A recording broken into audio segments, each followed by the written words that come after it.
네, 안녕하세요. 현숙경입니다. 잘 들리시죠? 네.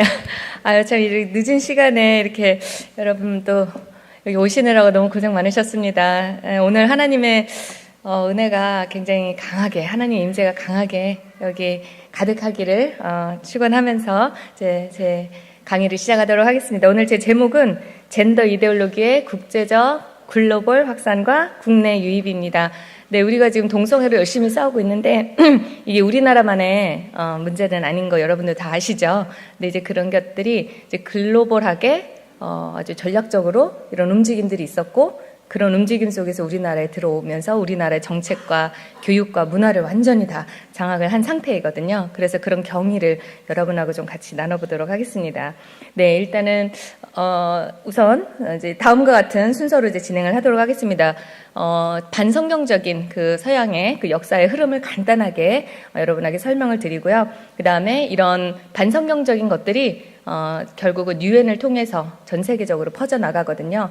유엔이라는 그 기구가 굉장히 우리가 절대적으로 신뢰하는 굉장히 좋은 그런 기구로 우리가 알고 있는데, 그렇기 때문에 유엔을 통해서 이런 것들이 전략적으로 퍼지기에도 아주 유용한 기구로 활용이 되기도 합니다. 그래서 어떻게 우리가 생각했던 유엔이 어떻게 변질이 됐는지 이제 그런 것들에 대해서 말씀을 드리고요. 그리고 결국은 이런 젠더 이데올로기, 지금 이제 전 세계적으로 그 전쟁이거든요. 이제 그런 전쟁이 유엔에서부터 시작이 돼서 전체적으로 퍼져나갔다라는 것들, 그리고 이제 우리나라의 깊이 이제 스며들어와 있습니다. 그런 것들도 좀 잠깐 나눠드리고, 또 마지막에 우리나라만 이렇게 열심히 싸우는 게 아니에요. 전 세계적으로 지금 싸우는 많은 크리스찬들이 있습니다. 그래서 그런 것들을 우리 같이 보면서 전 세계적으로 이게 굉장히 하나의 영적 전쟁인 거 우리가 다 알고 있습니다.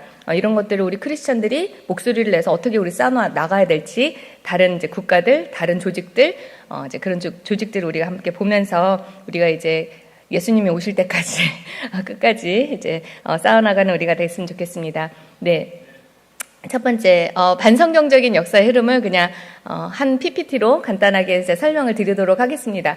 거슬러 올라가면 고대 시대까지도 거슬러 올라갈 수가 있어요. 서양 문명의 근원을 여기다가는 제가 써놓지는 않았지만 유대 기독교 문명하고 그리스 로마 문명, 이 두 문명이 서양 문명의 기원을 이룹니다.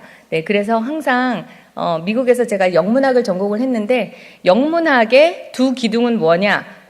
유대 기독교 문명과 그리고 그리스 로마 문명이다. 이게 서양 문명의 두 기둥이다라고 이야기를 해요. 네, 근데 이 두 기둥은 어떻게 보면 서로 보완된다기보다도 굉장히 대립관계에 있습니다. 하나는 하나님을 인정하는 그런 분위기고, 다른 하나는 인간의 존엄성에만 집중하는, 그리스 로마 문명은 굉장히 인간의 이성에 집중하는 그런 문명이라고 우리가 할 수가 있습니다. 근데 그런 흐름 속에서 중세시대가 이제 도래를 하는데, 중세시대는 여러분들 잘 아시듯이 지금 여기 프리모더니즘이라고 제가 써놨는데 5세기부터 한 대충 15세기까지, 이때는 하나님에 대한 존재가 굉장히 절대적인 존재였어요. 어느 누구도 하나님을 부인하는 사람은 없었습니다. 진리는 있고 모든 사람들의 생각이 항상 이제 하나님 중심, 신 중심이었습니다. 그래서 이 시기를 우리가 유신론의 시기다라고 이야기를 합니다. 네, 진리는 있고 하나님은 살아계시다. 그리고 우리는 이 세상은 잠깐 존재하는 것이고, 우리가 궁극적으로 갈 영원한 본향이 있다. 이제 그렇게 사람들이 다 믿었던 시기가 있습니다. 네, 그런데 이제 문제가 이렇게 너무 교회 중심으로 가다 보니까 교회가 이제 권력화되죠.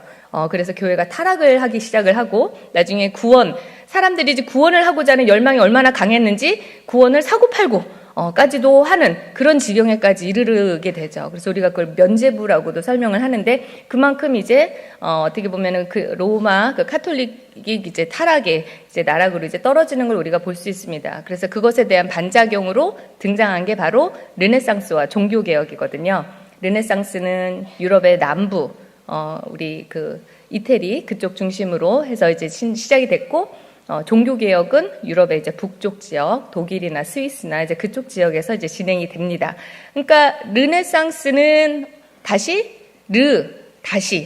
네이센트라고 하면은 다시 태어나는 거예요. 다시 돌아가는 거예요. 어디로?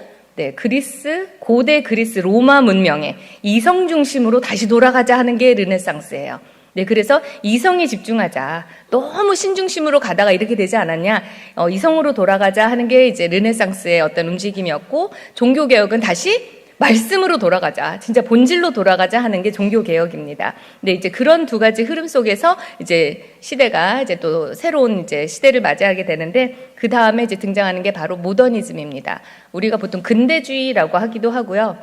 우리가 보통 모더니즘 하면 20세기 초반을 좀 많이 생각을 해요. 피카소. 이렇게 이해하지 못한 어떤 예술적인 작품들, 모더니즘이라고 하는데, 그 시기는 모더니즘의 완전 끝자락, 네, 아주 후반을 이제 의미하는 거고, 보통 16세기부터 20세기 초반을 우리가 이제 다 근대주의, 모더니즘이라고 합니다. 이때는 이제 우리가 또 다른 이제 표현으로 계몽주의의 시대다, 합리주의의 시대다, 이성주의의 시대다라고 이야기를 하죠. 인간이 굉장히 많이 똑똑해진 거죠. 과학이 발달하고 하면서 옛날에는 그냥 배 타고 쭉 가다 보면은 그냥 뚝 떨어지는 줄 알았죠. 지구는 그냥 반듯하다고 믿었던 시기가 있었지 않습니까? 근데 이제 지구가 둥글다라는 걸 알고, 그러면서 항해술이 발달하고, 그러면서 신대륙이 이제 발견이 되고 등등 하면서 굉장히 세상이 넓구나 이렇게라고 하면서 사람들이 모르던 그런 부분들에 대해서 이제 깨어나기 시작을 하는 거죠. 그러면서 인간의 이생을 신뢰하게 되는 어떤 그런 시대가 오게 됩니다. 이 시기를 우리는 모더니즘, 근대주의라고 하는데요. 이제 너무 이성이 발달하고 이제 사람들이 이제 똑똑해지니까 어떻게 되느냐? 하나님과의 관계에 문제가 생기는 겁니다. 네, 더 이상 사람들이 하나님 중심으로 살지 않게 됩니다. 네, 내가 똑똑하고 내가 너무 잘난 거죠. 네, 논리적으로 사고하려고 하다 보니까 하나님을 완전히 거부하기는 그렇지만 하나님은 그냥 멀리 계신 존재. 네, 하나님은 태초에 천지를 창조하시긴 했지만, 네, 나머지 삶은 이제 인간이 알아서 살아가야 되는 이제 그런 삶을 이제 사는 그런 시기가 바로 모더니즘이거든요. 그래서 이 시기를 우리는 이신론의 시기다라고 합니다.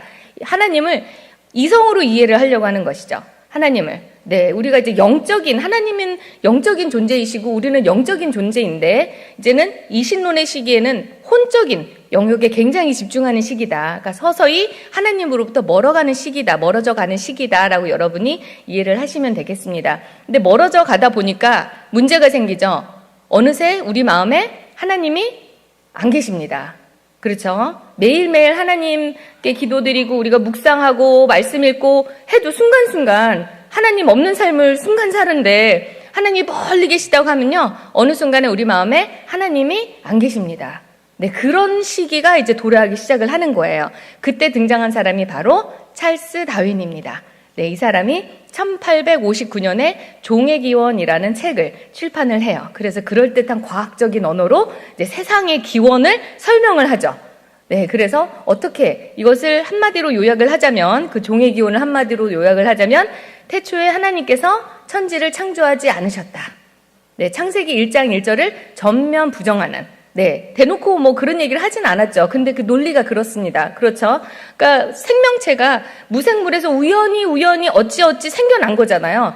누가 창조하셨고 주체가 없습니다. 인간은 그냥 어찌어찌 적자 생존, 생존 경쟁의 과정을 통해서 만들어진 고등 동물이잖아요. 우리는 철저한 육적인 존재가 되는 거예요. 찰스 다윈에 의해서 영적인 존재였던 우리가 혼적인 존재, 이제는 완전 육적인 존재로 전락하는, 네, 그래서 찰스 다윈으로 인해서 사람들이 보여지는 것에만 집중하는 그런 삶을 살게 됩니다. 그러니까 그동안에 마음에 하나님이 계신가 안 계신가 헷갈렸는데, 찰스 다윈이 딱 그 책을 내고 나니까 사람들이 그래, 어쩐지 하나님이 안 계신 것 같았는데 논리적으로 그럴듯하게 하나님이 안 계시구나라는 게 이제 믿어지기 시작하는, 그래서 찰스 다윈 때부터 사람들이 세상을 볼 때 하나님을 완전히 배제한 상태에서 세상을 이해하기 시작을 합니다. 네, 그러면서 20세기가 도래해요. 네, 그런데 여러분도 잘 아시는 신은 죽었다 많이 들어보셨죠? 니체. 그 책은 어려워서 못 읽어도 그 문구만 아시면 됩니다. 신은 죽었다. 이게 뭐냐면요, 내 마음에 하나님은 안 계셔, 뭐 신은 없다고 생각해 정도가 아닙니다. 신은 죽었다라는 이 선언은요, 신이라는 거는 창세기 2장, 3장 거기 나오는 하나님과 인간의 구분을 지어주는 어떤 존재이거든요. 인간에게 모든 것을 허락하셨지만 하나님이 한 가지는 허락지 않으셨어요. 선악과는 허락지 않으셨죠. 네, 그래서 우리는 항상 하나님께 맨날 불평을 토로하잖아요. 도대체 왜 그 열매를 만들어가지고 우리를 죄에 빠뜨리게 하셨냐. 차라리 그게 없었으면은 우리가 이런 죄도 짓지 않고 할 텐데, 라고 생각을 하는데 그게 그런 의미가 아니라 선과 악의 영역은 누구의 영역이다? 하나님의 영역이라는 걸 하나님께서 그걸 통해서 표시를 하시는 거예요. 네, 그래서 인간은 선과 악의 영역을 결정할 수 있는 그런 존재가 아니라는 것이죠. 선과 악, 절대적인 진리, 도덕, 이거는 하나님의 영역이다라는 걸 하나님이 보여주시는 거예요. 그걸 통해서 인간과 하나님이 이렇게 다르다라는 걸 보여주시는 거죠. 왜냐하면 그거를 우리가 어떻게 확인할 수 있냐면 창세기 3장에 사탄이 유혹을 하잖아요. 뭐라고 합니까? 너가 그거를 먹으면 선악을 알게 되어 하나님과 같게 된다 그랬거든요. 선악을 안다는 거는 곧 하나님과 같아진다라는 뜻인 거예요. 네, 그래서 그 부분을 이제 사탄이 이제 딱 노리죠. 그러니까 이 지금 니체가 얘기했던 신은 죽었다라는 거는요, 그 선악을 만드신 인간을 구별하는, 인간과 신을 구별하는 그 선악을 만들었다는 그 존재는 없다라는 거예요. 그렇죠? 그러면 그 신이라는 게 없다면, 존재가 없다고 하면은 선과 악이라는 영역도 솔직히 하나님의 영역이 아닌 거예요. 그렇죠? 네, 그러면 그거는 누가 결정합니까? 그래도 우리가 양심이 있고 우리가 뭔가 질서에 의해서 이 세상을 살아왔는데 대놓고 선과 악이 없다라고 할 수는 없잖아요. 선과 악은 그럼 누가 결정하면 됩니까? 신은 없으니까 인간이 하면 되는 거예요. 그래서 니체는 인간에게 초인이 되라라고 했어요. 종교의 노예가 되지 말고 초인이 되라. 그게 이제 니체의 그 언어거든요. 초인이 돼서 스스로 선과 악을 결정해라 라고 하는 거예요. 네, 스스로 선과 악을 결정을 하라고 우리 한번 해봅시다. 그러면 우리가 선과 악의 구분이 명확하게 결정이 될까요? 안 그래요. 선과 악, 옳고 그름보다요, 내 입장이 더 중요해요. 내 입장. 맨날 억울하잖아요. 내 입장은 어떻고. 네, 입장이 굉장히 다양해지는 거죠. 그래서 굉장히 다양한 의견이 용인이 되는 그런 시기가 도래합니다. 그 시기를 우리는 포스트 모더니즘이라고 해요.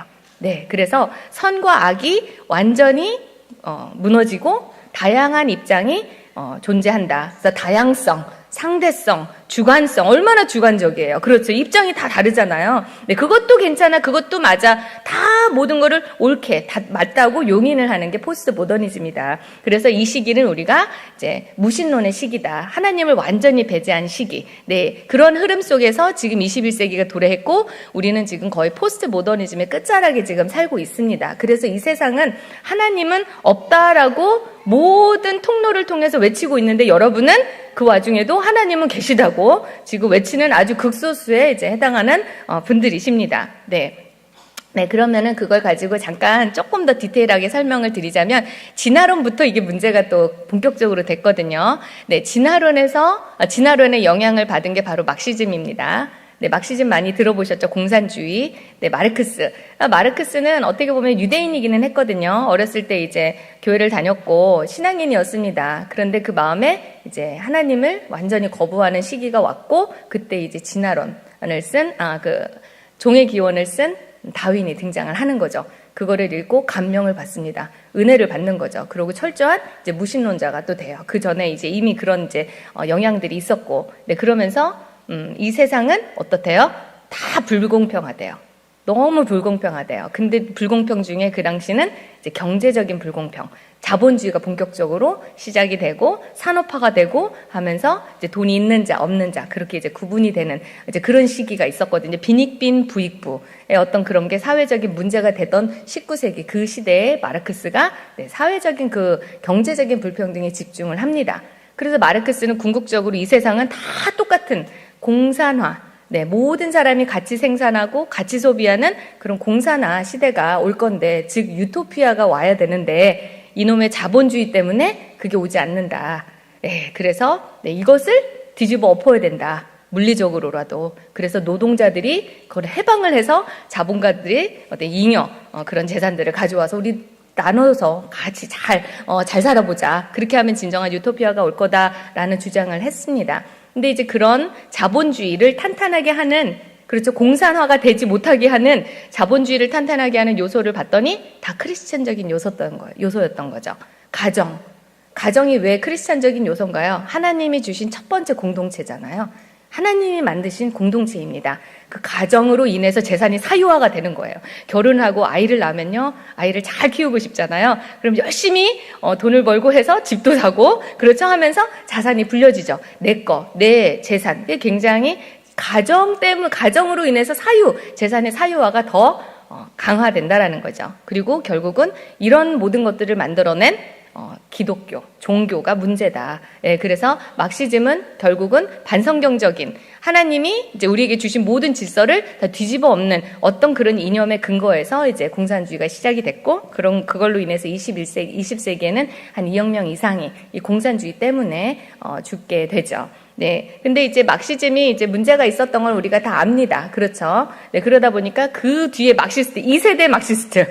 아니야, 그래도 사회는 여전히 불공평한데, 경제만의 문제는 아니었나 보다라고 이제 판단을 하죠. 네. 또 다른 문제가 분명히 있을 거야. 어디에 있을까요? 문화 전반에 있다라는 겁니다. 경제에만 있느냐, 문화, 정치, 사회, 어디에나 다 있다라는 거죠. 네. 그러면서, 네. 억압자들, 어느 영역에나 억압자들이 있고 지배자가 있더라는 거죠. 그래서 그 억압자들이 해방을 해서 뒤집어 엎어서 정말 진정한 평등한 사회를 만들 수 있다라고 이제 생각한 2세대 막시스트들이 있습니다. 이 사람들의 이론을 우리는 그냥 문화 막시즘이라고 얘기를 해요. 그리고 문화 막시즘에서 파생된 게 바로 이제 페미니즘입니다. 페미니즘은 어디 불평등에만 집중한 겁니까?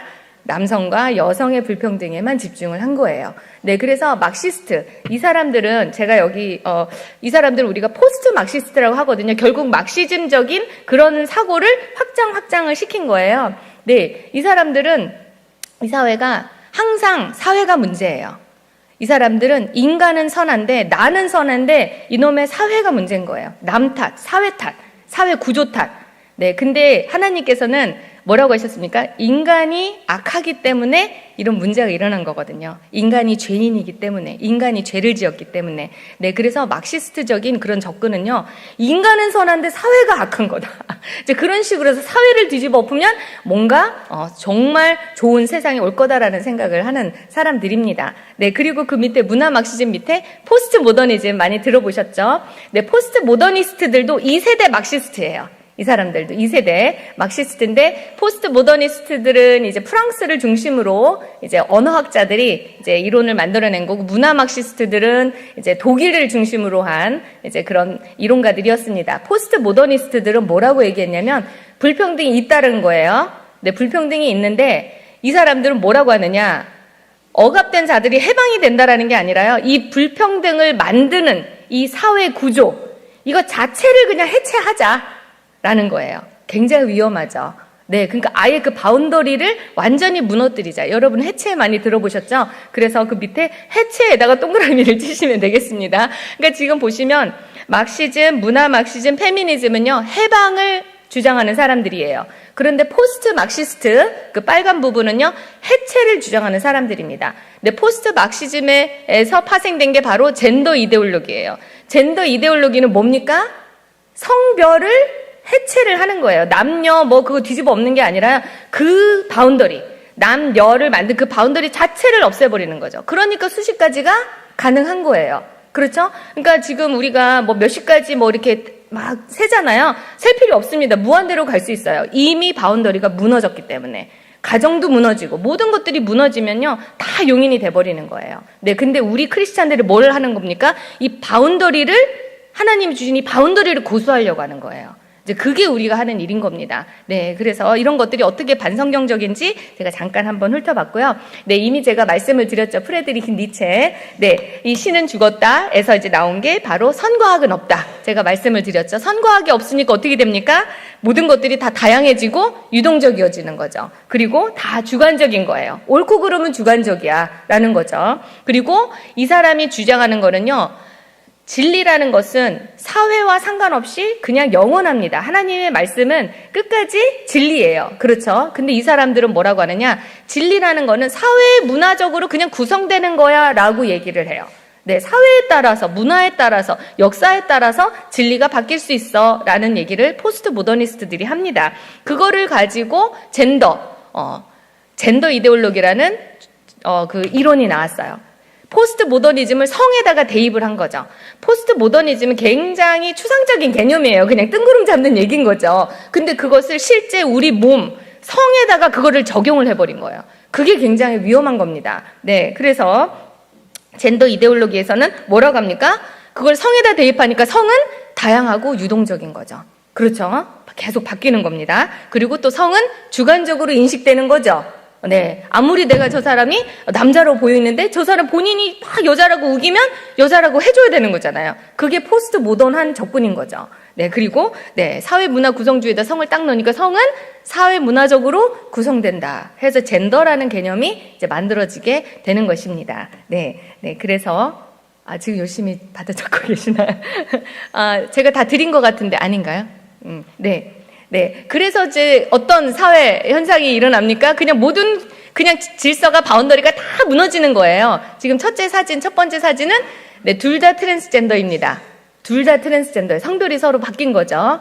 둘 다 트랜스젠더인데, 지금, 법적인 남성이, 임신을 한 상황인 거죠. 그렇죠. 그러니까 실제 생물학적인 여성인데 이제 법적으로는 남성. 근데 이제 임신은 할 수 있겠죠. 생물학적인 여성이니까. 네, 이런 식으로 모든 질서가 뒤집어지는 거죠. 그리고 요번에도 올림픽 때 우리가 많이 봤지 않습니까? 네, 그대로 수술도 하지 않았어요. 말은 트랜스젠더라고 하는데 수술하지 않고 그대로 여성 경기에 들어와가지고 이제 거의 모든 메달을 다 휩쓰는 그런 것들 우리가 보게 됐습니다. 그리고 이제 마지막 사진은 뭡니까? 네, 무성이래요, 본인이. 그러니까 여자 같기도 하고 남자 같기도 하고, 근데 이 존재가, 사람이 뭐라고 불러야 될지 모르겠는데 여성도 아니고 남자도 아니고 아이를 낳았습니다. 이 아이의 성별은 U라고 표기를 하겠다는 거예요. unknown, 알 수 없다.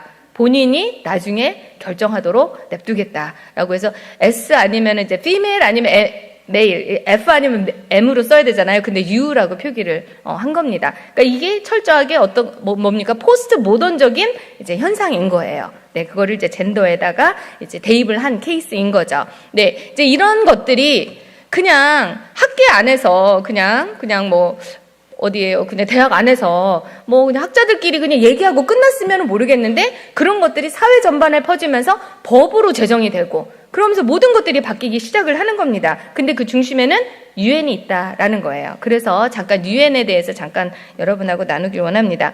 네, 유엔이 언제 설립이 됐느냐? 2차 세계대전이 이제 끝난 바로 직후에, 네, 1차 세계대전, 2차 세계대전 때 엄청난 사상자가 많이 나왔죠. 네, 그래서 이런 전쟁은 더 이상 하지 말자. 나치의 만행, 네, 유대인 그런 대학살, 그런 만행은 더 이상 있으면 안 된다 해서 이제 설립이 된 게 유엔입니다. 그래서 인권, 모든 사람이 존엄한데 그런 인권을, 보편적인, 천부적인 인권을 보호해줘야 된다. 그리고 더 이상 전쟁하지 말자 해서 이제 설립이 된 게 바로 유엔입니다. 처음에는 50개국으로 시작이 된 게 이제는 193개국, 198개국까지도 얘기를 하는데 웬만한 나라, 국가라고 하면 다 들어와 있다라고 이제 여러분이 생각을 하시면 되겠습니다. 네, 근데 이 유엔이 여러분도 아시겠지만 모든 회원국들이 다 모여 있죠.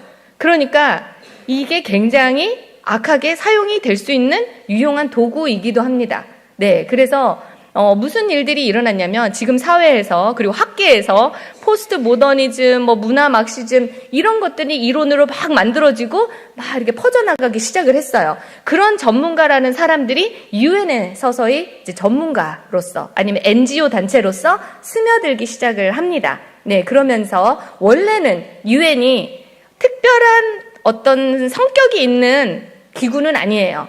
네, 그래서 모든 회원국들이 서로 모여서 본인들의 어떤 의견도 제시하고 이제 국가 간의 어떤 견제, 균형을 맞추는 어떤 장 역할을 하는 게 바로 유엔이었습니다. 네, 근데 90년대를 넘어서면서 본격적으로 유엔 안에서 이제 목소리를 누군가 내기 시작을 해요. 근데 그 계기가 뭐냐면 90년대에 89년도에 냉전이 종식이 됩니다. 네, 그래서 유엔은 원래는 전쟁을 더 이상 하지 말자라는 취지에서 만들었기 때문에 냉전 종식이 가장 큰 어젠다였어요. 그런데 소련이 붕괴가 되고 동독이 붕괴가 되니까, 공산주의가 붕괴가 되니까 큰 어젠다가 이제 없어진 거죠. 이제 그런 틈을 타서 포스트 모던적인 막 주장을 하던 사람들, 이제 그런 사람들이 이제 유엔 안에서 목소리를 내면서 아니 냉전만의 문제가 아니라 다른 문제도 굉장히 많다. 여성의 권리는 어떨 거냐, 아동의 권리, 환경도 문제고 하면서 여러 가지 어젠다를 막 만들기 시작을 해요. 그러면서 많은 회원국들을 그래도 우리 모여야 돼 하면서 대회를 만들고 막 협약을 체결하게 하고 하면서 완전 유엔 자체가 하나의 파워가 됩니다. 하나의 권력이 돼요. 그리고 이런 어젠다를 만드는데 뒤에 각종 글로벌한 재단들이 뒤에서 돈을 막 재정을 대기 시작을 합니다. 그러면서 유엔이 목소리를 내기 시작하고 많은 회원국들은 거기에 이제 협약을 체결하면서 이제 종속이 되는 그런 이제 모양새를 갖추게 됩니다. 네, 그래서 우리나라도 지금 유엔에 굉장히 많은 분담금을 내고 있어요. 이제 경제적으로 우리가 굉장히 또 선진국 아니겠습니까? 그래서 엄청난 돈을 내면서 유엔의 어떤 그런 방향에 우리가 100% 수용을 하면서 지금 문제가 되고 있는데요. 네, 일단 지금 큰 제가 도표를 그렸는데 이걸 이렇게 보시면 됩니다. 이게 패러다임이 유엔이 전환이 된 거잖아요. 보편적인 인권이 아니라 특정한 어떤 집단에만 이렇게 집중을 한다거나 이상한 어젠다를 막 이제 만들어내는데 그런 것들을 이제 주장하는 그런 기구들이 있습니다. 그리고 이제 대회들이 있는데 일단은 협약 그리고 해당 위원회 이런 협약과 위원회가 또 굉장히 큰 문제예요. 제가 몇 가지 이제 말씀을 좀 드릴게요. 협약 자체는 문제는 아니에요. 왜냐하면 워낙 모호하게 써 있어서 190개국이 어떻게 보면은 동의를 해야 되거든요. 그 내용에. 그렇기 때문에 내용 자체가 굉장히 모호해요. 그렇기 때문에 어떻게든 해석이 가능하게끔 협약이 쓰여져 있어요. 네, 그런데 그렇게 모호하다 보니까 위원회들이 협약 내용을 이상하게 왜곡 해석을 하기 시작을 합니다. 네, 그래서 우리가 이게 지금 협약이 뭐냐면 우리나라가 체결한 협약들이에요. 이 중에서 여러분 혹시 눈에 띄는 협약이 있습니까? 아시는 협약이 있으십니까? 저 밑에 보면 아동권리 협약 많이 들어보셨죠? 이 협약도 우리나라에서 이제 우리나라가 이제 유엔 회원국으로서 이제 맺은 협약입니다. 근데 협약이 이렇게 체결이 되면은 동시에 위원회가 결성이 돼요. 위원회는 또 협약하고는 달라요. 위원회가 왜 결성이 되냐면 우리가 협약을 그 안에는 약속이잖아요. 약속을 이행하기로 우리가 서명을 한 거 아니겠습니까? 그러면 실제 이행을 해야 되는 거죠. 이행을 해야 되는 거예요. 거기 써 있는 대로. 그러면 실제 누군가가 이거를 이행했는지 안 했는지를 모니터링을 하고 이렇게 검토를 할 사람들이 필요하겠죠. 그런 사람들이 위원회입니다. 그래서 협약이 체결된과 동시에 위원회가 딱 결성이 돼요. 근데 문제는 이 위원회에 그냥 회원국 대표들이 들어가는 게 아니라 소위 말하는 그 전문가들, 포스트 막시스트, 문화 막시스트 그런 개념, 그런 문화 막시즘의 그런 개념에 탑재된 그런 전문가들, 학계가 다 언어가 그거밖에 없거든요. 그런 사람들이 다 전문가로 들어가는 거예요. 그러면서 협약의 내용을 모호한 내용을 이상하게 이제 왜곡 해석을 하게 됩니다. 제가 몇 가지 예를 좀 이따 보여드릴게요. 그리고 또 옆에 국제 대회가 있습니다. 국제 대회 보면은 다 이슈가 있죠. 어젠다가 있죠. 아동 대회, 92년도 환경 개발 대회, 93년도 인권 대회, 94년도 인구, 95년도 여성 대회 이런 어젠다들 다 문제가 있어. 우리 이거 가지고 논의를 하고 서로 약속하자 하면서 대회를 막 열어요. 언제 이후부터 본격적으로? 90년 이후부터. 네, 그러면서 모든 회원국들이 동의를 하게 만드는 거예요. 합의를 하게 만드는 거예요. 네, 그러면서 어떻게 보면은요, 여기 이행을 하려고 할 때 솔직히 우리나라 법하고 충돌되는 부분이 있을 수밖에 없거든요. 왜냐하면 모든 회원국들이 동의를 한 거기 때문에 실제 우리나라의 어떤 상황하고 맞지 않는 경우가 있을 수 있어요. 그럴 경우는 우리가 이행을 하지 않겠다라고 이야기를 하기도 합니다. 그런데 처음에는 그렇게 그냥 위원회들이 봐주다가 나중에는 이거 지금쯤이면 이제 조금 서서히 이행을 좀 해야 될 때 되지 않았습니까? 라고 이제 푸시를 하기 시작을 해요. 네, 그러면서 우리나라 법이 서서히 바뀌기 시작을 합니다. 없던 부서가 국가인권위원회, 그 여성가족부 그런 식으로 없던 부서가 만들어지기 시작을 하고요. 없던 법안이 만들어지기 시작을 하고, 네, 차별금지법도 결국은 유엔에서 밀어붙이고 만들으라고 막 우리에게 푸시를 해서 만들어지는 그런 법이거든요. 이제 이런 것들 우리가 협약을 약속을 하고 하다 보니까 나중에는 그런 것 때문에 이제 발목이 잡히는 그런 상황이 되는 거죠. 그리고 옆에 보시면 마지막에 전문기구 많이 눈에 띄는 전문기구 있죠? 다 UN 안에 있는 전문기구입니다. WHO가 UN 안에 있는 보건, 그리고 유네스코, UN으로 시작하지 않습니까? UN 안에 있는 E, Education, S, Science, C, Culture, 교육과 과학과 문화를 담당하는데 유네스코고, 유니세프 많이 들어보셨어요? 네, 아이들, 가난한 국가의 아이들을 구호, 물자를 제공해주고 하는 그런 데가 유니세프, UNAIDS, 인구기금, 인권이사회, 이런 전문기구들이 다 뭐다? UN의 패러다임을 완전 뒤집어 놓는 그런 주역들이다라는 거예요. 그래서 그거를 제가 그냥 간단하게만 보여드리면요. 네, 협약에는요, 어디에도 차별금지법 얘기는 없어요. 네, 어디에도. 그런데 위원회들이 2003년도부터 본격적으로 포괄적 차별금지법을 제정하라고 우리나라에 주기적으로 위원회들이 우리나라의 결과, 모니터링 해준 결과 보고서를 우리에게 보내주면서 차별금지법을 제정하라고 2003년도부터. 그러니까 그때부터 이미 차별금지법 제정에 대한 그런 움직임이 서서히 있기 시작을 했습니다. 네, 그러면서 국가인권위원회에서는 2006년도에 본격적으로 법무부에 그걸 밀어붙이기 시작을 했어요.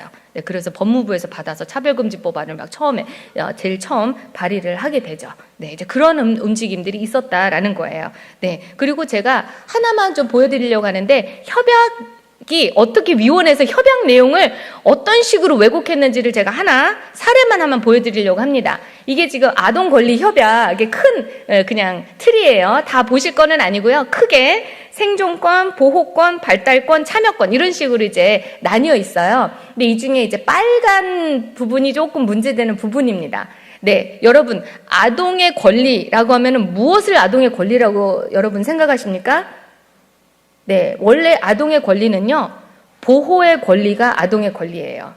양육의 권리가 아동의 권리예요. 아이들은 미숙하고 미성숙하기 때문에 보호와 양육을 받을 권리가 있어요. 그게 그들의 권리예요. 근데 UN 아동 권리 협약부터요, 아이들에게 뭐를 주기 시작합니까? 제일 마지막 참여권을 주기 시작해요. 자율적인 선택, 결정의 권리를 아이들에게 주자. 그것도 아동의 권리다라고 하면서 권리를 확대합니다. 그게 아동 권리 협약의 굉장히 큰 문제점이에요. 근데 그냥 보면 잘 몰라요. 제가 이렇게 말씀을 드리니까 그런가라고 하잖아요. 근데 많은 회원국들도 그렇게 생각을 했습니다. 네, 그래서 지금 사상 종교의 자유 제15조는 보면은요, 집회에 참가의 자유, 정치적으로 발언할 수 있다라는 거예요. 그리고 얘네들에게도 투표를 할 수 있는 권리를 주라는 거죠. 얘네들이 아직 무슨 판단을 할 수 있는 그런 나이는 아니지 않습니까? 근데 그들에게도 이런 권리를 주라는 거예요. 성적인 자유도 권리니까 그것도 주라는 거예요. 이런 권리는 성인에게만 해당되는 권리인데 그것을 아동권리 협약 때부터 본격적으로 아동에게도 은근슬쩍 줘야 되지 않겠냐라고 모호한 언어로 시작을 해요. 그러니까 모호하니까 모르는 거죠. 그러면 제가 하나 예를 들어보겠습니다. 생존권 중에 제24조 건강에 관한 권리. 원래 아동들은 건강을 우리가 이제 제공을 해줘야 되겠죠. 당연히 아프면 우리가 건강하게 걔네들을 보호를 해줘야 됩니다. 네.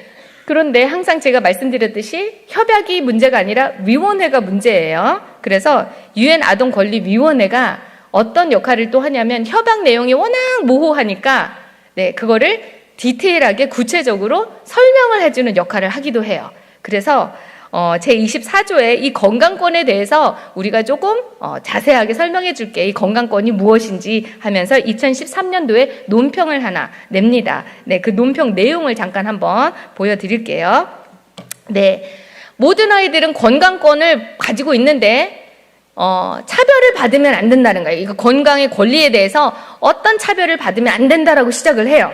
그러면서 차별의 근거로요, 원래는 옆에 보시면은 SEX, 섹스라고 제가 표시를 해놨잖아요. 아동권리 협약에는 생물학적인 성에 근거해서 당연히 차별을 받으면 안 된다라고 아동권리 협약에는 그렇게 써 있어요.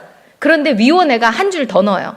근데 그 차별의 근거에 여기에는 뭐까지 더 포함이 돼야 돼요? 성적 지향, 성별 정체성, 그리고 건강 상태, HIV 상태도 포함이 돼야 된다. 원래는 생물학적인 성만 원래는 아동권리 협약에 써 있었거든요. 근데 위원회가 거기에다가 얹는 거죠. 은근슬쩍. 성적 지향, 젠더 정체성도 그것도 차별의 근거가 되면 안 됩니다. 라고 얘기를 해버리는 거예요. 그리고 밑에 이 24번에 보시면요. 건강권을 또 확대 해석합니다.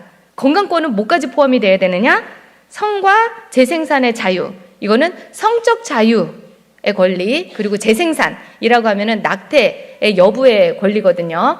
그러니까 아이들에게 성적 자유, 그리고 낙태 여부의 권리, 이런 것들을 주는 것들이 다 건강권에 해당이 되는 거다라고 하면서 건강권의 개념을 완전히 확대를 해버리는 거예요. 확대해서. 이해가 되시죠? 이게 지금 위원회들이 하고 있는 이야기입니다. 네, 이런 것들을 우리나라에서는 무분별하게 그대로 수용을 하고 있어요. 그래서 이런 것들을 모든 성교육이나 교과과정이나 그런 데 다 집어넣고 있다라는 것을 우리가 알 수 있습니다. 제가 좀 이따 또 교과서 잠깐 보여드릴게요. 그리고 또 국제대회 몇 가지만 또 말씀을 드리도록 하겠습니다.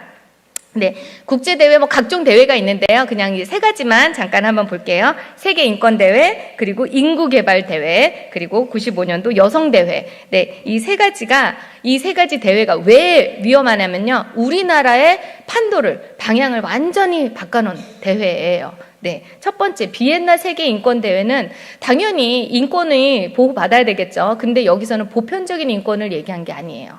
여기서는 철저하게 소수자, 사회적인 약자의 인권에 집중하기 시작합니다. 네, 원래는 유엔은 천부적인 인권, 보편적인 인권에 집중을 하던 기구 아니겠습니까? 근데 세계인권대회에서 아니다. 사회적인 소수자, 사회적인 약자 인권에도 우리가 집중을 해야 된다라고 하면서 실제 그 대회에서는요. 성소수자까지는 얘기는 안 했어요. 그러니까 동성애 뭐 그런 논의까지는 하진 않았는데 나중에 그 뒤에 그 대회 이후에 인권이사회에서요. 성까지도 집어넣어요. 그래서 성소수자도 사회적 소수자 중에 하나다. 그래서 세계인권대회 갔다 오고 나서 우리나라에서 2001년도에 만들어진 기구가 바로 국가인권위원회예요. 네, 그러니까 이런 기구들이 유엔과 굉장히 밀접하게 연관이 돼 있고, 그래서 유엔에서 일어나는 여러 가지 논의들 그런 것들이 계속 우리나라의 국가인권위를 통해서 다 이제 들어오고 있다라는 거예요. 네, 그리고 94년도에는요 인구 대회가 한 번 있었습니다. 인구 대회는 도대체 무슨 대회인가 싶으시죠? 네, 인구 대회가 이때가 처음이 아니라 그 전부터 계속 있었는데 인구를 줄이기 위해서 모였던 대회예요. 네, 그래서 그동안 60년대부터 계속 인구대회는 있었어요. 인구개발대회죠. 말 그대로. 인구를 줄여야 경제가 개발된다, 발전된다라는 거예요. 우리나라 적극적으로 수용했어요. 그래서 인구를 줄이고 경제가 개발됐죠. 그게 연관성이 실제 있는지는 모르겠지만, 그래서 우리나라는 네, 거기에 아주 큰 희생 대상 국가예요. 그러니까 우리나라가 뭣도 모르고 수용을 하고 인구 조절을 했지만 그거를 거부한 국가들 많아요. 근데 어찌됐건 94년도는요, 이제는 그만하자는 거죠. 인구 조절, 국가 차원의 인구 통제 이제 그만하자. 여성들에게 개별적인 권리를 그냥 주자. 알아서 하게끔, 알아서 조절하게끔 해서 등장한 게 바로 재생산권이라는 개념이에요. 여러분 재생산권 들어보셨나요? 아까 전에도 잠깐 말씀드렸지만 생식권, 재생산권, 임신, 출산과 관련된 권리 굉장히 모호하잖아요. 딱 들어도 좀 모르시겠죠? 이게 유엔의 아주 그 포인트적이죠. 걔네들 특징. 네, 결국은 그 안에 임신과 낙태, 출산, 그거와 모든 관련된 권리를 재생산권이라고 하는 거예요. 그러니까 그 안에 낙태의 개념이 이미 그 안에 포함이 돼 있어요. 그래서 이제 나중에는 유엔에서는 재생산권이라고 하면요, 이퀄 낙태의 권리라고 나중에는 사용이 돼요. 처음에는 모호하게 이제 시작이 되죠. 그러면서 94년도에 다양한 가족이라는 용어가 처음 등장을 해요. 이게 무슨 뜻인지 아시나요? 다양한 가족 하면은 미혼모 가족, 한부모 가족, 장애인 가족, 그런 외국인들 그런 가족이라고 생각하시나요? 처음에 그렇게 생각이 시작이 됐을 수 있어요. 네, 근데 포스트 모던적으로 한번 접근해 보시면은요, 모든 공동체가 다 가족이 될 수 있는 거예요. 여기서는 그 물꼬를 튼 그 대회라는 거죠. 네. 그다음에 95년도에는 여성대회에 들어가서 이때 젠더라는 개념이 완전 공식 용어로 채택이 돼요. 젠더라는 정의도 없는데 젠더 그냥 쓰세요 하면서 젠더라는 용어를 그대로 받아 들어오면서 우리나라의 여성가족부도 젠더 이퀄리티 하면서 이렇게 만들어지고 있죠. 그리고 재생산권, 그리고 성적 자기 권리도 여성의 인권이다라고 선언한 대회예요. 그러면서 우리나라에 만들어진 기구가 바로 여성가족부입니다. 그러니까 이런 대회들이 굉장히 우리나라의 흐름에 굉장히 밀접하게 연관이 돼 있다라는 거예요. 그래서 오늘 제가 다양한 가족 얘기만 좀 잠깐 좀 하려고 해요. 다른 것보다도. 네, 다양한 가족이라는 용어가 아까 전에 말씀드렸듯이 94년도 대회에 처음 등장했거든요. 바로 그 페이지입니다. 처음 등장한 그 94년도 행동 계획이라고 막 몇백 페이지 나와요. 이렇게 가서 이 계획대로 이행하세요 하는 그 행동 계획이 나와요. 그 안에 chapter 5 봤더니 다양한 가족, diversity of family라고 다양한 가족이라는 용어가 등장을 합니다. 네, 그러면서 뭐 다양한 형태의 가족이 있다라고 이제 대충 얼버무리고 넘어가는 거예요. 여기는 뭐 동성애 뭐 그런 거는 대놓고 얘기하진 않았어요. 그 당시. 네, 그냥 다양한 가족이라는 용어가 딱 등장하자마자 우리나라는 이게 뭔지 모르고 그냥 다 가져왔어요. 네, 근데 그것에 대해서 이상한 것을 감지한 국가들이 몇 국가 있었어요. 라틴 아메리카 국가들은 혹시 그 가족의 남녀 결합 이외에 다른 것도 지금 늘려고 하는 거 아니냐 하면서 결혼은 남녀 간의 결합이다. 그리고 온두라스 동성애 결합은 다양한 가족에 포함되지 않는다. 라고 그냥 그들의 의견을 표명을 하고 니카라구아는 어떠한 경우에도 본질, 결국 남녀의 결합 이거를 받고 있었다. 아무리 다양한 가족이라 하더라도 결국은 본질은 남녀의 결합이다. 라는 거죠. 파라과이 우리는 헌법에 아예 대놓고 남녀의 결합이다라고 써놨다는 거죠. 아르헨티나, 네, 가족의 결합은 남자와 여자, 결국은 자녀 생산이 가능한 그 결합만을 가족이라고 한다. 대부분의 국가가요, 카톨릭 국가였고 크리스찬 국가였어요. 그리고 이제 이슬람 국가가 좀 있었고 이런 국가들은 다양한 가족이라는 용어의 위험성을 감지했었던 거예요. 그래서 그때 그 대회 때 이렇게 이제 발표를 했어요. 네. 그러면서 다양한 가족이 유엔 안에서 아주 본격적으로 논의가 되는 거예요. 그 중에 위험한 곳이 바로 유엔 인권이사회예요. 제가 아까 전에 전문기구 중에 쭉 나열한 것 중에 제일 마지막이 유엔 인권이사회거든요. 유엔 인권이사회가 가장 위험한 기구 중에 하나예요. 여기서 모든 논의가 시작이 되기도 해요. 젠더, 뭐 성적 지향, 젠더 정체성 이런 용어가 다 여기에서 논의되고 결의되고 유엔 인권이사회 그리고 아까 전에 말씀드렸듯이 국가인권위원회랑 아주 밀접하게 연관되어 있는 게 바로 유엔 인권이사회입니다. 이때 다양한 가족이라는 논의가 2014년도에 본격적으로 한번 됐어요. 네, 그러면서 다양한 가족 하면서 가족을 우리가 보호해야 된다. 우리 이거에 대해서 결의 한번 합시다라는 거예요. 그랬더니 네, 뭐라고 합니까? 전통 가족이 가족이다라고 주장하는 국가들이 있는 반면에 또 아니다. 가족하면 다양한 가족을 의미하는 거지 하면서 이렇게 가족에 대한 논의를 하는데 갑자기 나뉜 거죠. 그 대회에서. 네, 그런데 다양한 가족의 손을 들어준 국가들이 보면요. EU 국가나 북미 국가, 그러니까 동성혼을 막 밀어붙이는 동성애 그런 차별금지법을 밀어붙이는 국가들이 다양한 가족, 이것도 가족이다 하면서 은근슬쩍 동성혼이나 동성애를 거기다가 이제 집어넣는 거예요. 근데 전통 가족만이 가족이다라고 이제 어떻게 보면 주장하는 국가들이 이렇게 나뉜 거죠. 그래서 합의가 안 되니까 그럼 우리 표결로 우리 붙입시다 해가지고 표결로 했더니 어떻게 됐습니까? 2014년도에 46개국이 이제 유엔 인권이사회에 들어와 있는데 찬성은 전통가족을 고수하자라는 거예요. 찬성이 26개국이고요. 아니다. 다양한 가족을 인정해야지 하는 국가가 14개국입니다. 우리나라는 반대의 표를 냈어요. 우리나라는 다양한 가족으로 용인하자 그 부분에다가 우리는 표결을 했다라는 거예요. 그러니까 굉장히 좀 안타깝죠? 네, 15년도에도 또 그랬어요. 한번 다시 결의하자 했는데 또 이렇게 팽팽하게 나뉘어요. 그리고 되게 흥미로운 게 기권도 굉장히 많아요. 이게 뭐 기권을 아니 가족이면 가족이지 남녀의 결합 그게 그렇게 어려운 결정인가요? 네, 굉장히 정치적인 그런 내부적인 사정이 있겠죠. 네, 그러니까 반대도 할 수 없고 찬성도 할 수 없는 네 그런 식으로 지금 유엔 인권이사회에서 이런 가족이나 동성애 가지고 굉장히 지금 논란이 많다라는 거예요. 네, 그리고 여러분 혹시 유엔 총회 들어보셨죠? 유엔 총회가 굉장히 중요하거든요. 왜냐하면 유엔 총회는 모든 회원국들이 같이 모여서 논의하는 회의예요. 그래서 유엔 총회에서 합의됐다, 모두 다 동의했다 하면 그게 법적인 효력이 생겨요. 네, 그래서 유엔 총회에서도 어떻게든 중요한 사안들이 합의가 되기를 다들 바래요. 그러다 보니까 유엔 총회에 막 이런저런 이슈들이 많이 올라가겠죠. 근데 그 중에 하나, 네, 다양한 가족 내용도 유엔 총회에 올라간 거예요. 어떻게 됐을까요? 네, 일단 다양한 가족에 대한 논의 전에 한 기구에서 유엔 인권 최고 대표 사무소에서 보고서를 먼저 작성을 한 거예요. 다양한 가족에 대한 보고서를 막 쓰면서 뭐라고 했냐면요. 특정한 형태의 가족도 우리가 보호해야 된다 하면서 저 밑에 그 특정한 형태의 가족에다 뭐까지 넣어요? 동성 커플. 이것도 법적으로 인정해야 된다 하고 보고서를 제출을 한 거예요. 네, 결의가 안 될 것 같으니까 일단 보고서로 먼저 제출을 했습니다. 그러니까 어떻게 됐을까요? 그 보고서를 본 많은 회원국들과 많은 NGO, 가족을 옹호하는 NGO들이 딱 보고 이게 뭐지? 하고 이제 거기에 반기를 들은 거예요. 그 보고서에 대한 대응 성명을 또 합니다. 무슨 소리냐 하면서 제가 이거는 읽어드릴게요. 유엔 인권위원회 다양한 가족 관련 논평, 아까 전에 그 전번에 제가 보여드린 그 논평은 자칭 전문가 소그룹에 의해서 발표된 거다. 그리고 유엔의 회원국들의 합의를 반영하지 않은 거다. 그냥 지기네들이 일방적으로 보고서를 낸 거다라는 거죠.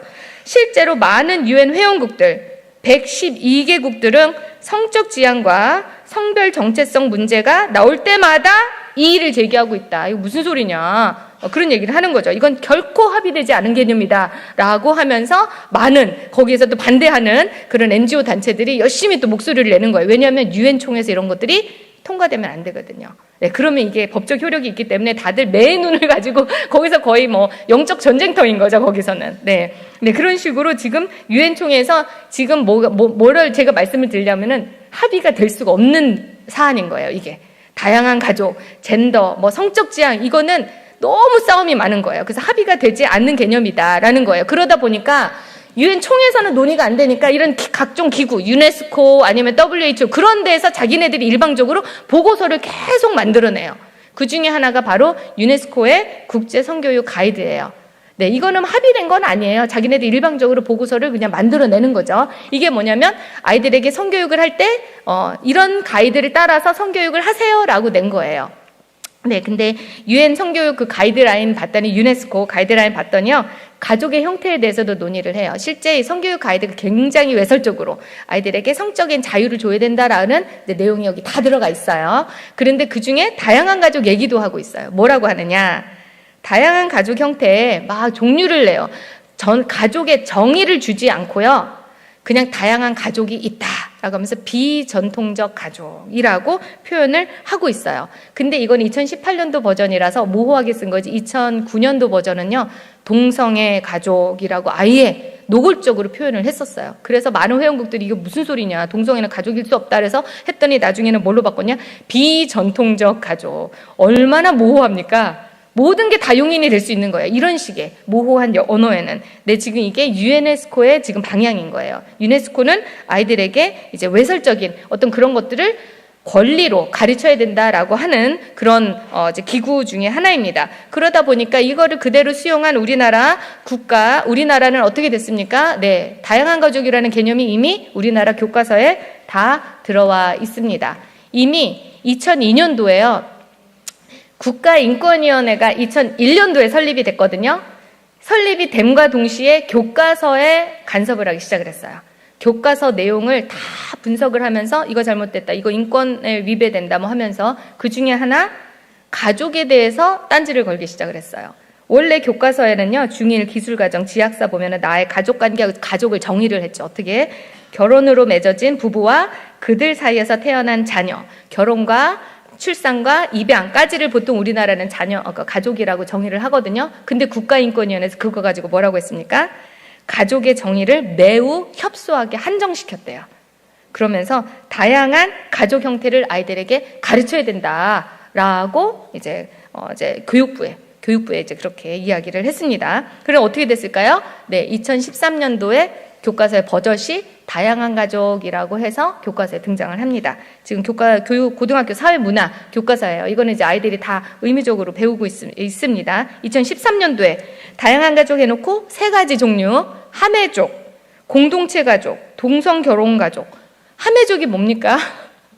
하우스메이트를 줄여서 함해족이래요. 교과서 이렇게 줄여서 얘기해도 되는지 모르겠습니다. 교과서가. 하우스메이트도 가족이라는 거예요. 그리고 공동체 가족 안에 뭐까지 넣습니까? 비혼, 동성애, 비혈연.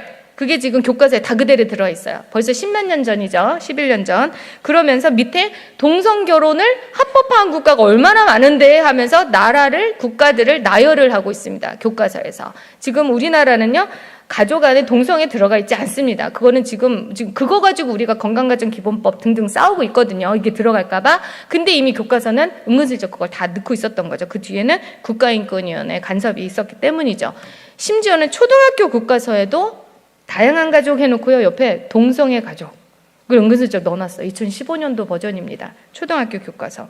네. 그러다 보니까 당연히 요번 교과서, 요번 교육과정, 2022년도에 교육과정이 새로 나왔고요. 그걸 근거로 해서 지금 교과서가 지필이 다 완성이 됐고, 내년부터 이제 그 새로운 교과서로 아이들이 배우게 되거든요. 근데 우리가 열심히 싸우던 것 중에 하나가 바로 이거예요. 다양한 가족. 네. 다양한 가족에 대한 유연한 태도를 아이들에게 가르쳐라. 라고 지금 교육 과정 아웃라인에 그게 목표로 들어가 있어요. 이걸 기준으로 이제 지필이 들어갔던 거예요. 그래서 지금 저희가 다양한 가족까지 저희가 살펴보지는 못했는데 워낙 싸워서 빼야 될 내용들이 너무 많아가지고 젠더 들어갔는지 성소수자 들어갔는지 뭐 이래저래 네, 성적 지향 들어갔는지 네, 메인눈으로 살폈는데 너무 살필 게 많아가지고 지금 모든 거를 우리가 다 아우르지는 지금 못하는 실정이었습니다. 네. 심지어는요, 교과서 나오기 전에 그 과정 중에 국가인권위원회에서 다양한 가족 넣으세요라고 지금 인권 친화적 교과서 길잡이 그냥 아예 책자를 내가지고요, 교과서 지필진들한테 쫙 이거를 보낸 거예요. 그래서 다양한 가족 형태를 반영을 해야 되기 때문에요, 부모, 학부모, 부모라는 단어 쓰지 말고 뭐로 바꾸래요? 양육자. 네, 양육자로 바꾸래요. 네, 그래야지만 다양한 가족 형태가 다 아우러지니까. 그렇죠. 남자와 남자가 아빠가 둘일 수도 있잖아요. 그렇죠. 이제 그런 거를 감안해서 이런 것까지 일일이 간섭을 하고 있다. 국가인권위원회에서라는 거죠. 네. 심지어 그거는 이제 정책에도 다 반영이 돼 있습니다. 교과서뿐만 아니라 2005년도에요. 건강가정기본법, 굉장히 바람직한 가정을 건강하게 지키기 위해서 만들어진 법이 한번 개정이 되려고 했었어요. 개정이 될 때 그 틈을 타서 국가인권위원회가 딱 개입을 해서 뭐라고 합니까? 개정할 때 뭐를 반영을 하래요? 다양한 가족 형태도 반영을 해라. 건강가정기본법 개정할 때 라고 이야기를 그때 했었어요. 그러니까 국가인권위원회는 우리가 법 제정이 되거나 할 때 모든 그런 거에 계속 관여를 하고 성명서 제출하고 막 그래요. 네, 이제 푸시를 하는 거죠. 근데 솔직히 여기에 뭐 다양한 가족 해놓고 뭐 동성혼, 뭐 동성애 얘기는 하진 않았잖아요. 그때까지만 해도 몰랐어요. 근데 2021년도에 지금 건강가정기본법이 또 한 번 대대적으로 개정이 될 뻔했거든요. 그때는 가족의 정의를 완전히 삭제하려고 했어요. 그래서 지금 그거 가지고 우리가 열심히 싸웠는데 그런 과정 중에 국가인권위원회가 또 이제 간섭을 하는 거죠. 왜 개정이 안 되냐? 개정할 때 뭐를 하래요? 성소수자의 기본권을 우리가 보장을 해야 된다. 그러니까 다양한 가족 형태 넣어라. 이제 대놓고 성소수자라고 용어 자체를 쓰고 있죠. 그들이 이제 발톱이 그대로 이제 드러나는 이제 상황인 거예요. 지금 이런 거 가지고 그래서 지금 우리가 싸우고 있었고, 열심히 우리 크리스찬 분들이 열심히 싸워서 지금 건강가정기본법이 개정이 아직 안 됐어요. 될 뻔했었습니다. 저번 텀에는 분명히 될 뻔했죠. 근데 진짜 기도에 의해서 하나님의 보호하심으로 이제 우리가 이거를 일단 막았고요. 그래서 아직 나중에 또 발의가 될 수 있습니다. 네, 이런 싸움은 우리나라만 있는 게 아니라 전 세계적으로 있습니다. 그래서 잠깐 한번 보시면 언제부터 이런 가족 운동, 이런 반젠더 운동, 반동성애 운동이 시작이 됐냐면 유엔에서 그때 94년도에 다양한 가족 막 그런 게 등장을 하고 하면서 교황청에서 굉장히 대표 이제 반대를 하던 국가였거든요. 네, 거기서 뭐라고 했냐면요. 재생산권을 인권으로 유엔 인구 대회에서 94년도 인구 대회에서 재생산권을 인권으로 그냥 선언을 했거든요. 그걸 가지고 교황청이 뭐라고 했습니까? 유엔 그 인구 회의가 낙태를 전면 금지하지 않는다면 역사상 가장 처참한 대량 학살로 이뤄질 것이다. 라고 그때 회의 때 발언을 했어요. 그런데 솔직히 어디 문서에도 낙태라는 용어는 없었어요. 재생산권이라는 용어는 있었을지 몰라도 낙태라는 용어는 없었거든요. 근데 교황청은 알았죠. 그게 낙태를 의미하는 거. 근데 많은 회원국들은 몰라요.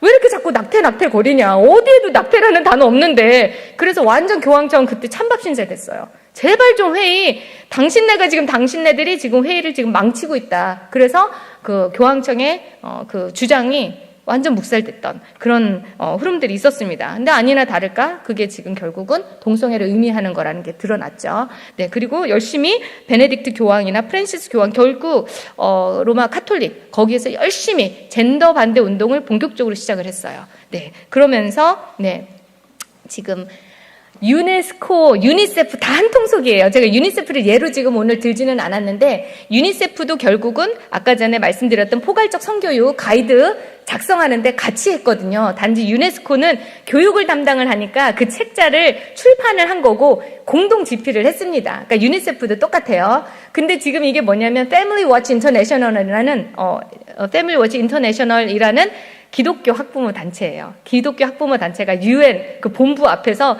유니세프에 대항해서 지금 열심히 피켓 시위를 하는 거예요. 지금 당신 우리 아이들 성애화 시키냐, 왜 외설적 성교육을 지금 하느냐라고 열심히 싸우고 있는 거예요. 이 단체는 1999년도에 만들어진 단체거든요. 근데 지금은 네, UN 안에서 NGO 단체로 싸우고 있습니다. 굉장히 놀랍죠. 네, 지금 바로 이 여자분이 패밀리 워치 인터내셔널의 대표예요. 사모님이십니다. 목사님 사모님.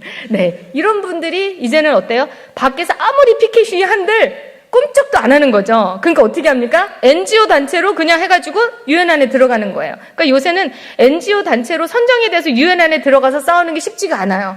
그 워낙 들어가려고 하는 단체들이 많아서, 근데 이분들이 일찌감치해서 들어가 있습니다. 그리고 옆에 가족이나 그런 것들을 이제 보호하려고 이제 열심히 싸우시는 그런 단체들이에요. 다 목사님들이시고 다 크리스찬 기독교 단체입니다. Family Research Council, Human Life International, Family Watch International, CFAM, Center for Family 다 가정을 보호하자.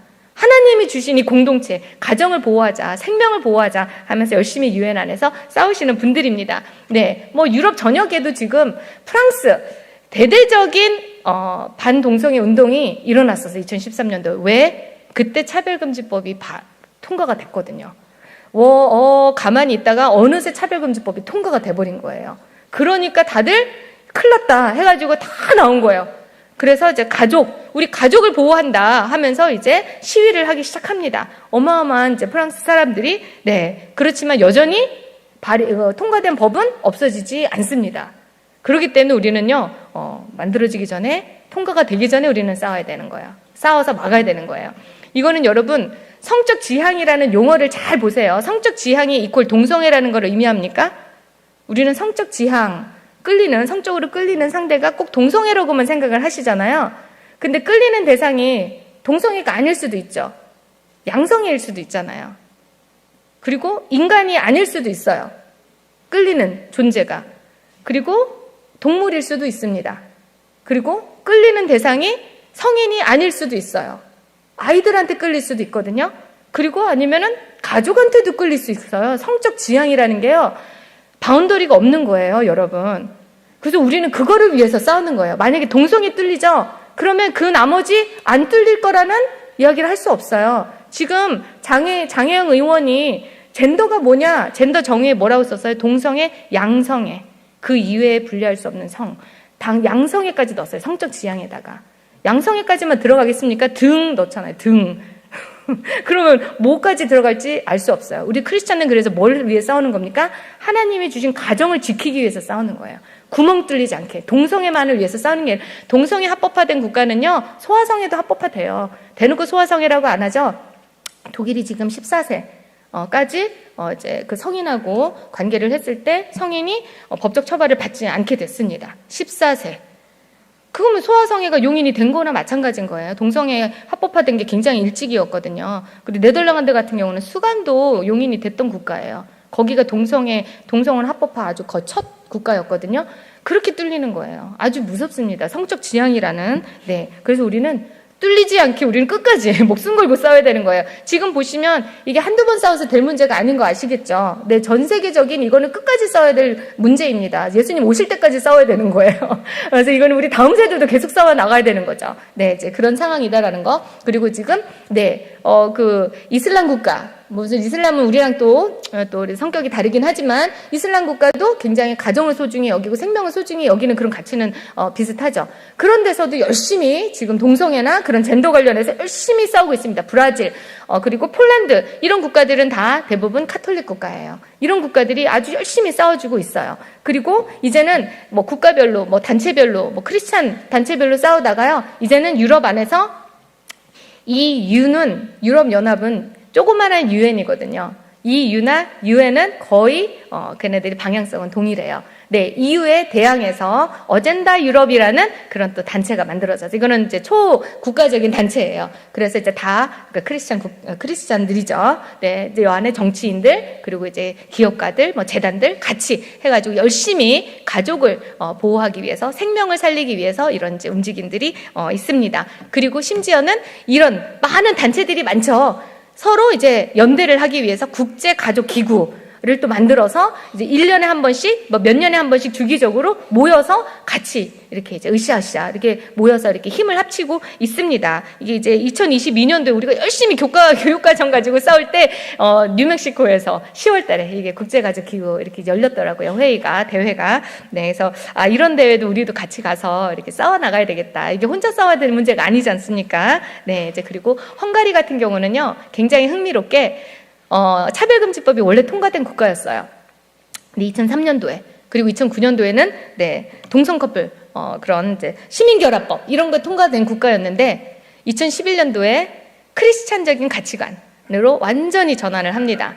네, 그게 이제 우리 그 헝가리 그 오르반, 빅토르 오르반 그 사람이 이제 총리로 이제 역임이 되면서 헌법을 먼저 개정을 해요. 헌법을 개정을 하는데 생명 중심, 낙태는 안 된다. 생명은 수정 순간부터 생명이다라고 헌법에다 박아버리는.